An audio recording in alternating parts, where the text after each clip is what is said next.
Good morning everyone. Assalamualaikum warahmatullahi wabarakatuh. Imagine this for a moment. What if you held a magical tool that could transform anything you draw into pure reality? What will be the very first thing you draw? A file of money? A luxurious or maybe a perfect score for this public speaking exam?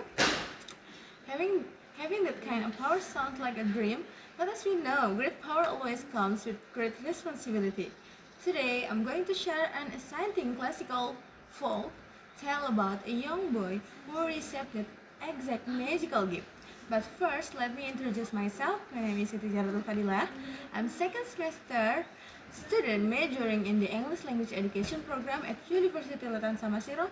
Today, I'm very honored to deliver this performance for my final exam of public speaking entitled The Magic Paintbrush. A long time ago, in a quiet village surrounded by dry fields, lived an orphan named Maliang. Maliang was terribly poor. He had no fine clothes, no comfortable bed, and often no food to eat. Yet, he possessed a passionate love for drawing. Because he was poor, Maliang could not afford paper, ink, or even a single paintbrush. But did that stop him? Absolutely not. In the forest, he used twigs to strike pictures or bird on tree bark. By the river, he dipped his fingers in water to draw fish on flat rocks. And at night, he used burnt charcoal to draw on the dirt floor of his small hut. Day after day, he practiced tirelessly. And cold night, a Maliang slept, a gentle golden light fills his dark room. An old man with a glowing robe and a long white beard appeared in his dream, holding a magnificent golden paintbrush. Maliang, my dear child, I have observed your dedication. You draw not for fame or fortune, but out of pure love. Take this brush, it holds magic. Use it wisely and only to help those in need. Maliang woke up with a gasp, and there it was, the golden paintbrush from his dream has real glowing salty in his palm. To test it, he carefully painted a small bird on his wall. The moment he drew the last feather, flap, flap, flap, the bird came to life. The bird came to life, sang a sweet melody, and flew out in the bright blue sky. It's real! The magic is real! Maliang shouted joyfully. When farms had no oxen, he drew strong weather of buffaloes to flow the bills. When a drought dried up the crops, we drew a deep field with fresh, splashing water. When children had no shoes or toys, he painted leather shoes and colorful wooden tags. Maliang never asked for money in return.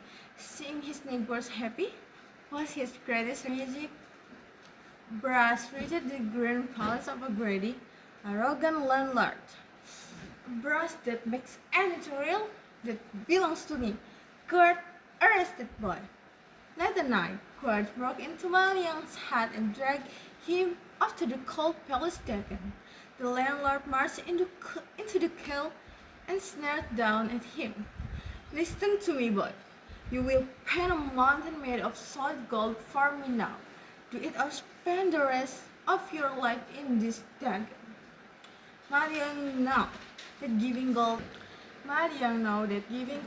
to this greedy man would only hurt the poor. Remembering the old man's warning, he thought quickly and agreed. He took the golden brush and stepped it up to a giant canvas. But instead of gold, Maliang dipped his brush in dark blue in a troubled passenger's ocean. What are you doing? I asked for a mountain of gold. Be patient, my lord. Look closely.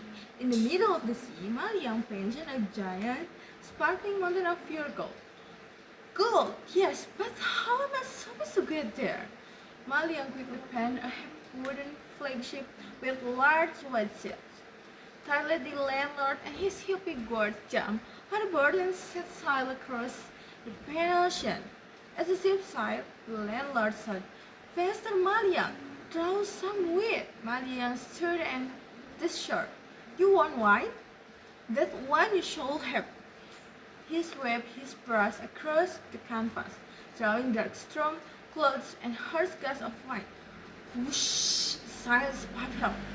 But the landlord curtly yelled for the more. Maliang raised his brows high in the doorway, piercing strong whips and lightning across the sky. Boom! Rumble! Stop! Stop drawing, Maliang! The storm is too strong! Maliang didn't stop. He drew a colossal weapon, crushed a massive wave, smashed the ship to splinters, sending the greedy landlord and his crew sinking to the bottom of the ocean, never to be seen again. Maliang welcomed the place, fairly under to notice village he lived a simple life using his magical brush. The classic tale carries a powerful lesson. Talent, knowledge, and power are wonderful gifts, but if driven by greed, they lead to destruction. True happiness is found not in what he accumulates, but in how many lives we live up along the way. As future educators and speakers, let us acknowledge just like Maliang used his brush to bring light, help, and positive change to the world. I'm Siti Ruswadila from the English Language Education Program at the University of San Masino. Thank you very much for your time and attention. Have a blessed day ahead. Wassalamualaikum warahmatullahi wabarakatuh. Good luck and goodbye.